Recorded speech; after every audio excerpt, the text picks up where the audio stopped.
Welcome to part 3 of the Best Practices Toolbox series. I'm your presenter, Dawn Carter, and today we'll continue with our discussion about how to renovate your data submission programs for risk adjustment. And of course, this is part 3 of a 4-part series focused on the best tools to have in your risk adjustment renovation toolbox.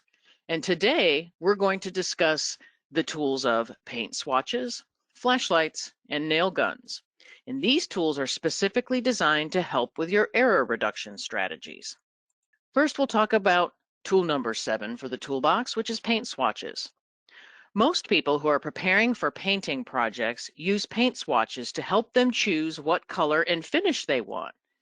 And unless it's a commercial paint job that is the standard eggshell white, you almost never see anyone just choose any old color and start painting straight away from the can.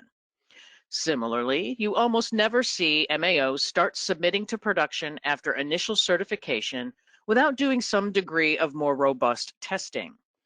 One of the most important ways to perform effective testing is to use the CMS Tier 2 testing environment that is provided for this very purpose.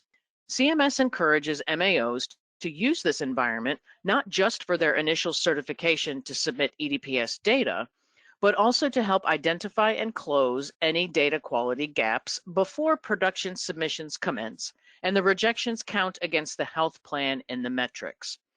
If after the initial data sourcing and mapping of the 837, there are rejections from Tier 2, you'll want to investigate the root cause of how the bad data got into the EDPS outbound file to CMS in the first place. Most of the time, it is due to accepting bad data from providers, and your clearinghouse or claim system edits are not aligned with what CMS requires for EDPS to catch this bad data. If this is the case, you'll want to communicate this to the clearinghouse or those internal resources who are responsible for the edit logic. They must have clear requirements for the changes so that they can effectively implement them and test them, and make any necessary changes based on the results. You may also need to involve provider services to help you re-educate providers on the changes depending upon what they are, and it is easy to perform an analysis of the data to determine which providers would be most impacted. CMS encourages use of the Tier 2 environment to test any changes in processing requirements, so be sure to take full advantage of it and incorporate it into your testing requirements. Tool number 8 is a flashlight. And perhaps one of the most overlooked yet obvious tools needed that we don't often know we are without until there is some crisis that requires one is a flashlight. Flashlights are necessary to illuminate areas that need attention when there is insufficient lighting to see them, else they go unnoticed and unaddressed. This, of course, can result in an even bigger problem later. Such is the case with EDPS.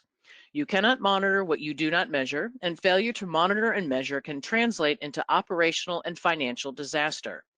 Having meaningful metrics and key performance indicators as a map will shed light on the overall health of your program. It's important to have identified key points of accountability for the metrics, and the use of a simple scorecard based on CMS metrics is more than sufficient. CMS provides a number of reports on a quarterly and annual basis that shed light on MAO EDPS data completeness and accuracy. So it makes sense that the MAOs should use these metrics as the basis for their internal data completeness and accuracy metrics. Regular reviews of these metrics with stakeholders will shed light on areas of concern so that they can be addressed before they have serious financial consequences. Tool number 9 is a nail gun. So despite the fact that the large majority of claims submitted inbound to MAOs from providers are submitted via EDI, there may still be a not insignificant volume of claims that are submitted on paper. These claims are notoriously challenging because they are often missing required data for EDPS simply because the paper claim has no place for the data as an EDI transaction does. There are tools to help better manage these paper claims if you must accept them, and one of these is a nail gun. No, this doesn't mean to nail providers who still submit these claims. Rather, it means that paper claims are, by and large, the most frequent source of rejections, and thus processes related to these must be precisely nailed down and monitored closely.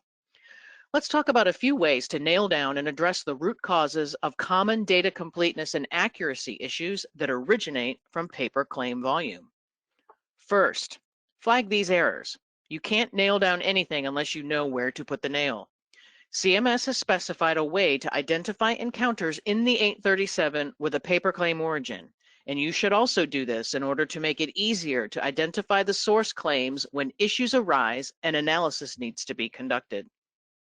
Second, a very specific root cause analysis of issues attributable to paper claims should be regularly conducted.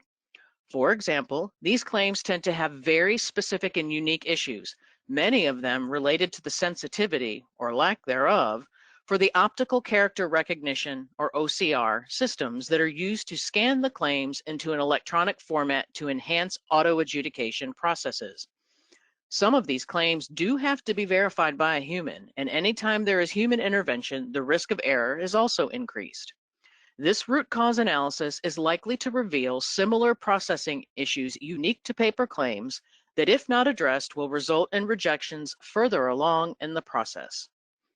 Third, and arguably most importantly, perform a cost analysis. Nothing speaks louder than money, and if you want to catch the CFO's attention regarding EDI resources, here is one way to do it. This goes hand in hand with the fourth and last point, and that is to ascertain which providers are submitting these claims and why. Even CMS and fee-for-service requires anyone submitting paper claims to justify why they are doing so, and will not accept a provider's unwillingness to spend money on appropriate systems as a reason for submitting paper claims. You may find that the cost and risk-adjusted dollars more than justifies doing things like incentivizing providers to reduce paper claims or other specific and appropriate interventions to reduce errors associated with paper claims submission. Don't get nailed by preventable and unfortunate financial consequences. Use technology to your fullest advantage in your operations. So to recap today's lesson, we talked about tools to align internal and CMS edits, paint swatches, a flashlight, and a nail gun.